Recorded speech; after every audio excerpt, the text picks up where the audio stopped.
teachers. But it's not like that anymore.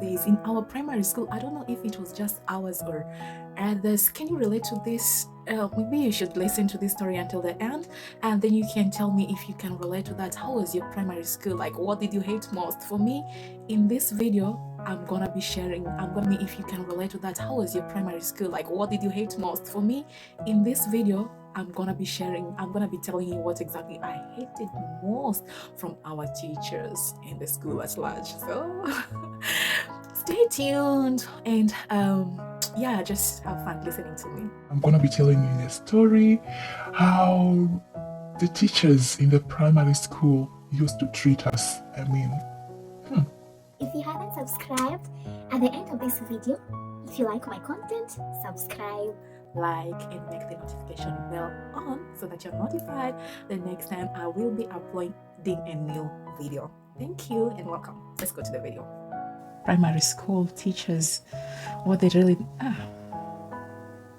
it's so not so healthy to remember. But yeah, it's story time, and today I decided to bring up this story because I think it's not the best, but okay. I was there, I'm not there anymore, and sometimes it's good to have a flashback so that I can be grateful to God properly, like remembering Him and thanking Him for every single blessing that He has brought my way. So we used to go to school, like life in my primary school was not the best one, guys. Oof. It was radical. Like, I needed a lot of muscles to survive the is muscle the correct word for that? I think, yeah, I really needed a lot of muscles to survive there because I was this quiet girl, completely very, very, very quiet. I was so shy. I don't know why I was like this, because I just found that I was really shy. I didn't like to engage too much with other kids and everything else. I didn't used to play a lot. In fact, sometimes I used to be just left in the house, and my parents or my guardians in that time, they used to just tell me, okay, you stay in the house, don't go out. The reason why it used to happen like this is because the kids, the neighboring children, the kids, they used to know a lot. Hi. You know, this, like today, we always say that the kids today, like, it's like they know everything. They're born knowing everything, and a 3-year kid knows so much. Those days, I think it was also the same.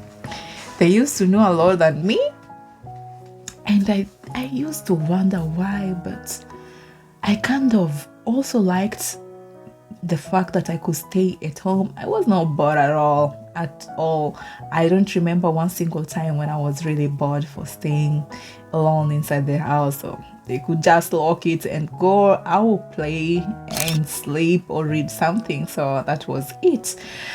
So yeah, and I think the reason was because the neighboring kids, they used to know maybe too much for their age, and I think my parents wanted just to protect me, or I think so. They didn't want me to, like, you know, like the Bible say that bad company destroys good morals. I don't want to say that I had good morals, but I was that quiety girl, very quiet, and yeah, it was okay. So we used to go to school, like I needed to be in school exactly by 7, and for me to be in school by 7, I used to needed to wake up earlier, prepare myself, prepare the breakfast, go buy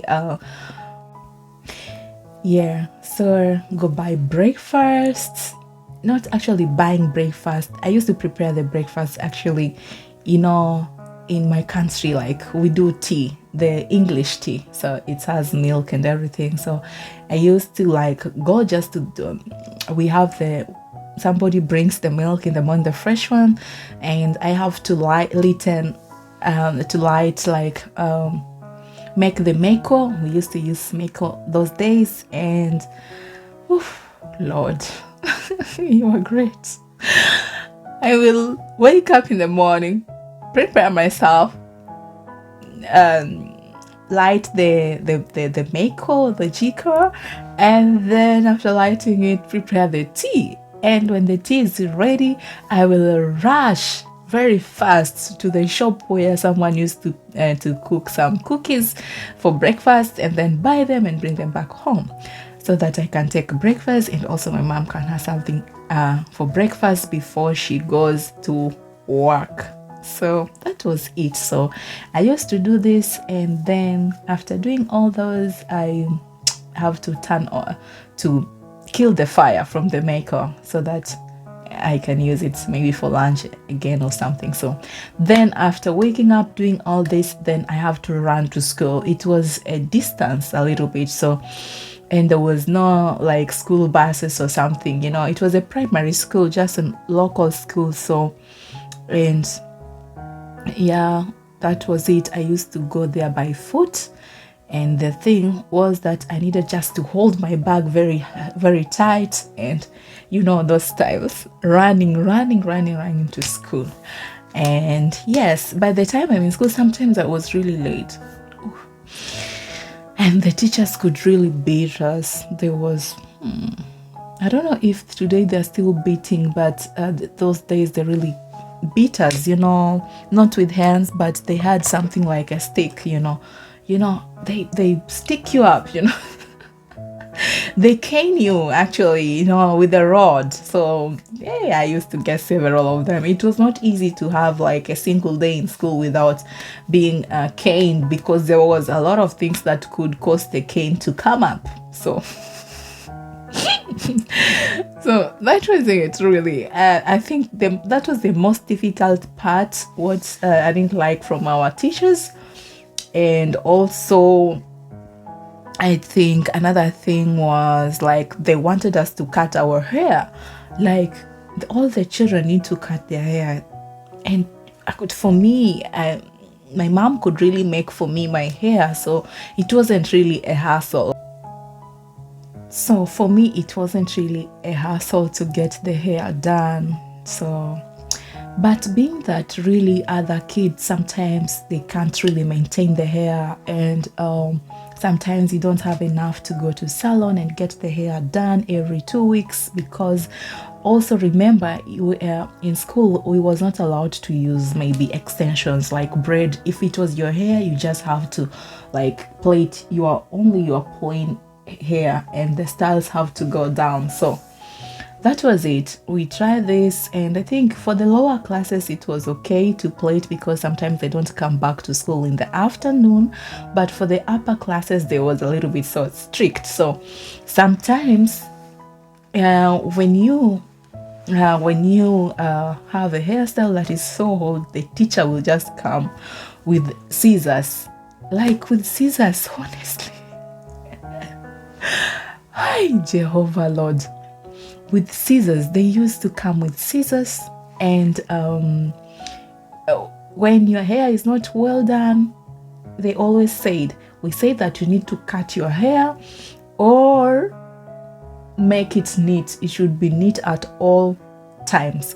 So the teacher will just come with a pair of scissors and just season, So it was really bad.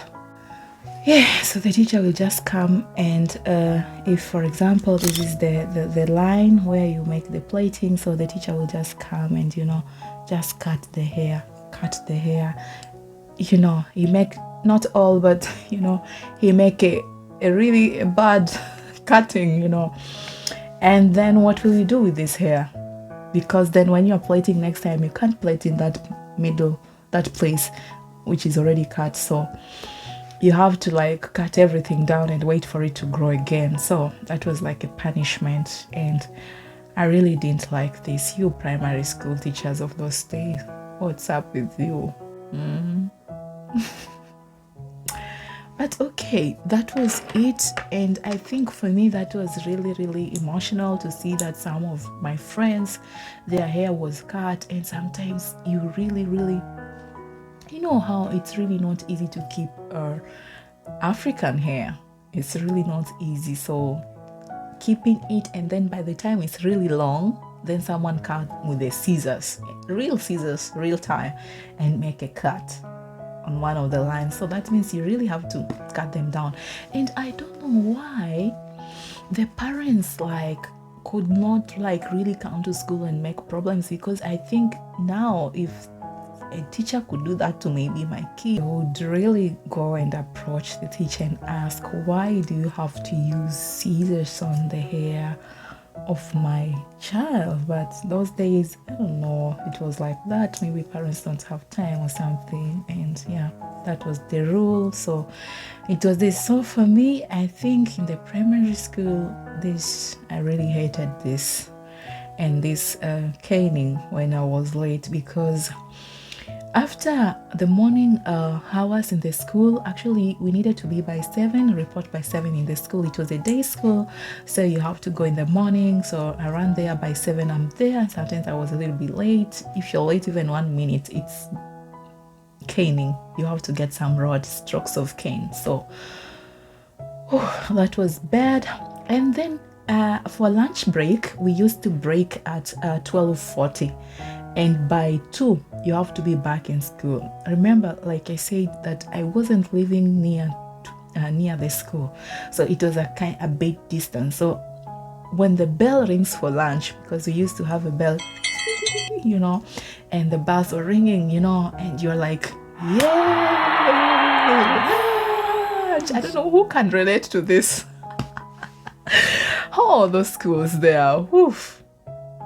Yes, there will be a bell, and the whole school, all the classes, they will be shouting, if it's lunchtime, lunch! And if it's break time, they're saying, break! Everyone. If it's the bell for the games time at maybe 4:30, they will be the same. Games! So it was a little bit, used. That was the norm. A bell can't ring and no one is shouting unless the teacher is in the class or something. So that was it. So at lunchtime, I will run very quickly to get home, and I will go take the house keys from my mom's workplace and then run home. So running home, I go to light the meko again for lunchtime to cook. I light the meko. After lighting the meko, I have to cook ugali, ugali. And after cooking my ugali is it's just maize flour cooked in hot water. That's it. And it's a staple food in my country. In other places, maybe bread is staple food. So I make the ugali and make the what we call the vegetable. Normally it was vegetable. We have kales or spinach, and then I will pack it. I will close the door and rush and bring it to my mom so that she can have lunch. So I will cook, pack, run very fast, because the time I have just 1 hour 20 minutes to run home, cook, bring to my mama, and go back to school. And sometimes I used to handle it, I could manage it. And sometimes when I come from school a little bit, the time is not enough, and maybe we didn't have a vegetable for lunch at home, so my mom will just buy me some porridge. And porridge, those days they used to sell porridge, and then I could buy maybe a cookie and eat. And that was super surprise. I mean, that was super great for me, because then I don't have to go home and cook, and light the meko and cook and run back to school. For me, that was a bonus day. When it happens like that, it was a bonus day. And yes, that was it. And after bringing the packed lunch to my mom, I just proceed to school. And then when you are late, the beating, they beat you on your butt, sometimes on the on the hand. Sometimes the teacher will take a ruler, this ruling staff, and beat your what do we call it, the hands, and you needed to choose where you want to be beaten. So that was it. I think I didn't like mostly the beating part. Every single mistake, it was a beating. I think this is what I hated most. And also the fact that we needed to and someone hair was to be cut if it's not neat, because to be honest, and not everyone can, not every child could afford like every 2 weeks going to a hairstylist. And yeah, sometimes also someone could not afford to go to the barber for the haircut. And I feel that this was a little bit unfair. And if you can relate to this story, on the comment section below, or what was your craziest or the most that you hated most in your primary school? I'll be happy to read your comments. Until the next time, bye.